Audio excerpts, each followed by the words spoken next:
বন্ধু বান্ধবরা সব ঈদের মার্কেট করে যাচ্ছে। শালার বেটা শালা একটা সুতো কিনার টাকাও দেয় না। আজকে ওর সাথে আমার ফাইনাল বোঝাপড়া আছে আজকে।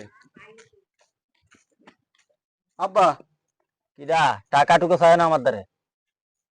আমার টাকার দরকার। সাপ সাপ কথা, 10,000 টাকা দরকার আমার।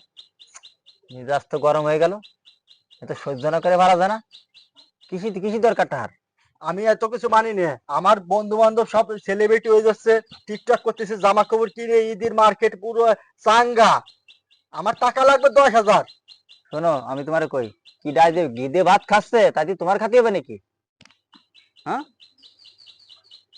আমি অত কিছু জানি না। আমি কয়ে দিলাম টাকা আমি বিকেলের মধ্যে না পারলে আমি কিছু একটা করে নেবো। এদিকে এসো, এদিকে এসো, এদিকে এসো। তোমার দ্বারে মাপ চাই, ওই টাকার কথা বাদ দিয়ে অন্য কোনো কথা আছে তোমার দ্বারে? হ্যাঁ, আমি মানবো না।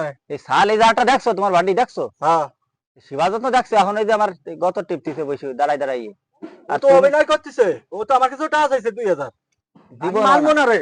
তো কোয়ার পর টাকা যেহেতু দিলা না, টাকা বাড়তে কিভাবে সেই পদ্ধতি আমার জানা আছে। চলে গেলাম।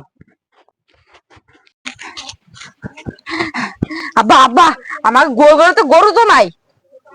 কি করলি? চল দি।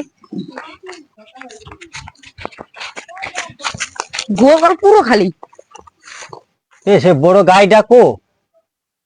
এ তাহলে হারামজাদা তো কইছিল একটা কিছু ঘটাবে, তাই তাই হয়েছে মনে হয়। ওরে আল্লাহ, কেন যে আমি 10,000 টাকা দিলাম না, আমার তো এই 80,000 টাকা গরু নিয়ে গেছে। কেন দিলাম না আমি 10,000? আমার তো সর্বনাশ, আমার সাড়ে সর্বনাশ করে ফেলছে আমার। ওরে সর্বনাশ।